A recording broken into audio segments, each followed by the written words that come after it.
Tal como lo señalara Giovanni Sartori, definir la democracia es importante porque establece qué cosas esperamos de la democracia.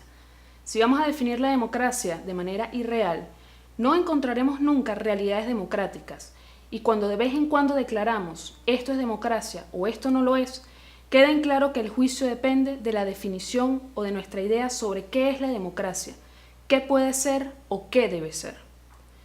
En América Latina, en 200 años de vida independiente, a la democracia se le ha sancionado en las constituciones, pero en la práctica se le ha mandado al traste. Guerras, caudillismos, tiranías y breves intervalos democráticos componen gran parte de esta historia independiente. Hoy por hoy, y en términos generales, en nuestro continente no hay sino gobiernos que pueden ser calificados de demócratas, con la excepción, claro, de Cuba, pues todos ellos encuentran su origen en procesos electorales. Apenas 30 años atrás, nuestro continente estaba plagado de dictaduras, esencialmente militares, o sufríamos de guerras intestinas como ocurría en varios países del istmo centroamericano. Consecuentemente, hemos avanzado mucho, y así lo reconoce la comunidad internacional. En América Latina se ha alcanzado la democracia electoral y sus libertades básicas, pero no se ha alcanzado aún la democracia que garantice los derechos de los ciudadanos. Según Fernando Mírez, a la comunidad internacional no le importa tanto que un gobierno sea democrático, sino que lo parezca, de lo que podemos inferir que lo importante no es la legitimidad en el desempeño democrático, sino la legitimidad democrática de origen que viene dada por el simple acto electoral. La democracia no se reduce a un simple acto electoral, sino que requiere simultáneamente de eficiencia, transparencia y equidad en las instituciones públicas, así como de una cultura que acepte la legitimidad de la oposición política y reconozca y abogue por la promoción y la defensa de los derechos de todos. Muchos gobiernos elegidos democráticamente tienden a sostener su autoridad con métodos no democráticos, por ejemplo, modificando las constituciones nacionales en su propio provecho e interviniendo en los procesos electorales de manera directa o a través de un descarado ventajismo oficialista y restando independencia o controlando los poderes legislativos y electorales. La democracia implica una forma de concebir al ser humano y de garantizarle los derechos individuales a través de un conjunto de principios, reglas e instituciones que organizan las relaciones sociales, los procedimientos para escoger y elegir a los gobiernos y los mecanismos para controlarlos.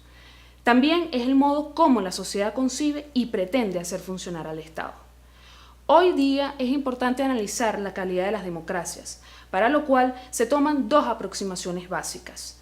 La primera de ellas, Robert Dahl expone que la democracia es concebida como un conjunto específico de procedimientos que regulan el acceso al poder político, en definitiva, como un tipo de régimen en el cual se deben satisfacer 8 garantías institucionales que responden además a la famosa definición que hiciera Abraham Lincoln sobre la democracia, gobierno del pueblo y para el pueblo.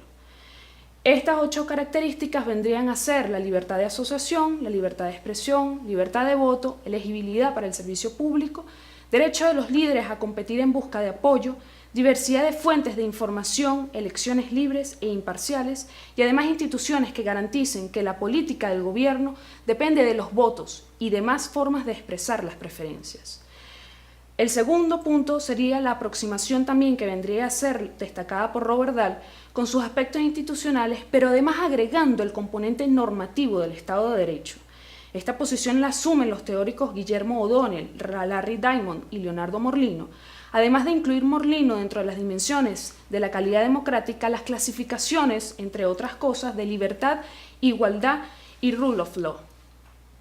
Como indica Guillermo O'Donnell en su texto La irrenunciabilidad del Estado de Derecho, la democracia no es tan solo un régimen democrático, sino también un modo particular de relación entre el Estado y ciudadanos, y entre los propios ciudadanos bajo un tipo de Estado de Derecho que junto con la ciudadanía política sostiene la ciudadanía civil y una red completa de rendición de cuentas.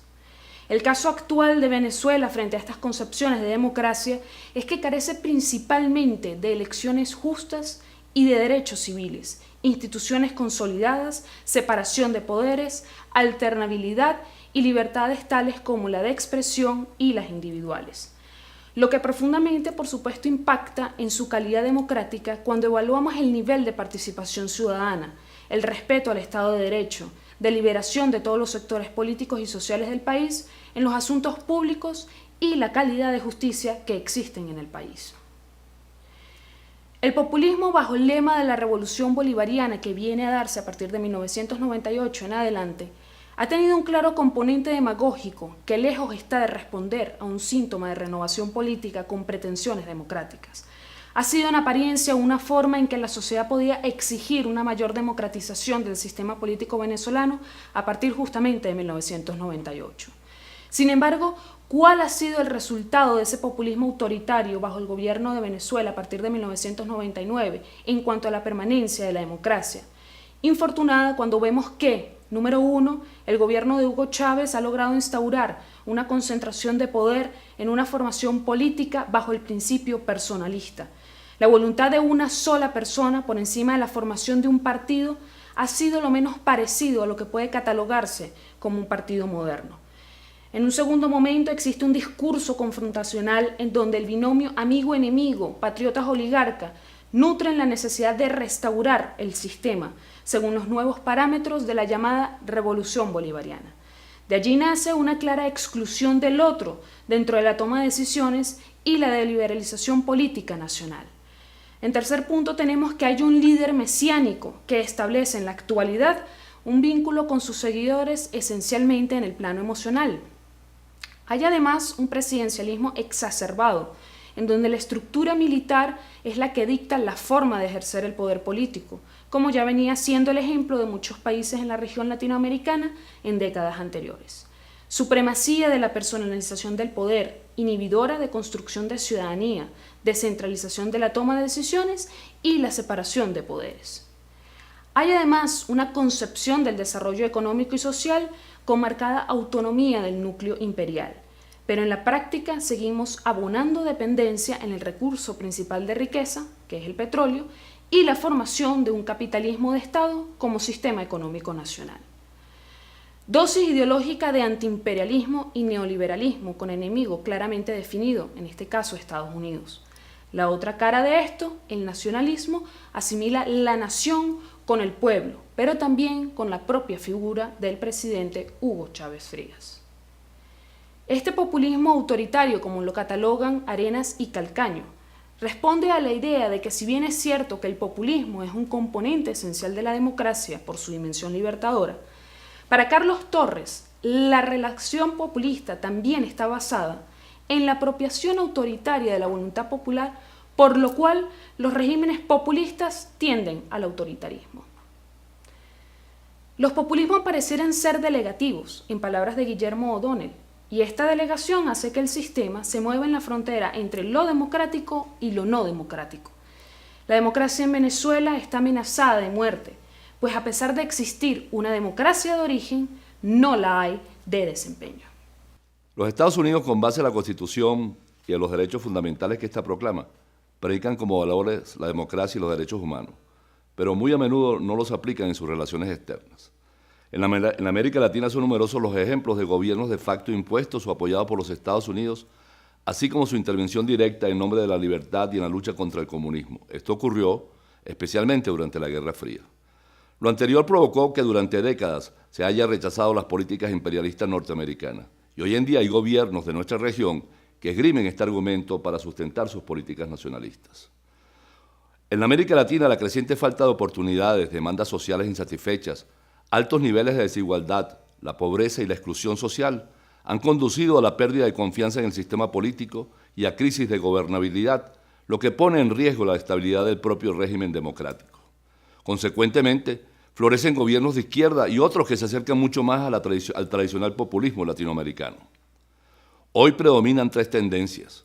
Por una parte, las democracias liberales tradicionales encarnadas por gobiernos como los de Colombia, Chile, Perú, México, Panamá y Costa Rica.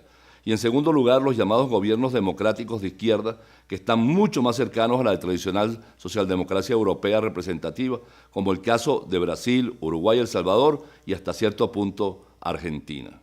Finalmente, la denominada nueva izquierda latinoamericana, representada esencialmente por Venezuela, Bolivia, Ecuador y Nicaragua, que siguen el patrón ideológico impuesto por la Revolución Bolivariana venezolana o el llamado socialismo del siglo XXI. Dentro de este contenido hacemos las siguientes sugerencias. Se ha señalado la importancia del multilateralismo como vía idónea para defender la democracia.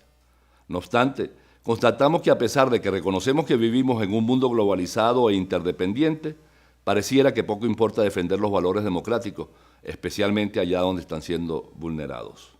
Ello en beneficio de un pragmatismo que pone por encima de todo de esos valores las relaciones económicas y comerciales en detrimento del Estado de Derecho, la defensa de las libertades individuales y del progreso material y espiritual de los ciudadanos. En vez de crear nuevos organismos, tendencia muy particular de los gobiernos latinoamericanos, hay que fortalecer a la OEA como foro idóneo en defensa de la democracia. Y para ello, pensamos que es fundamental revisar y ajustar el papel del secretario general, dándole mayor libertad de acción en resguardo y aplicación de los acuerdos adoptados por los gobiernos en materia de defensa de la democracia.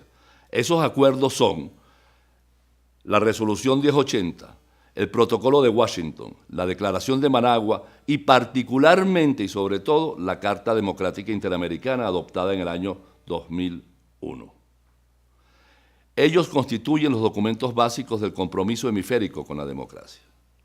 Otra reforma necesaria de la organización es aquella que permita una participación activa de la sociedad civil latinoamericana organizada, de forma tal que tal participación popular se haga presente e influya, si es posible, directamente en la toma de decisiones conjuntas de los gobiernos en el seno de la Organización de Estados Americanos.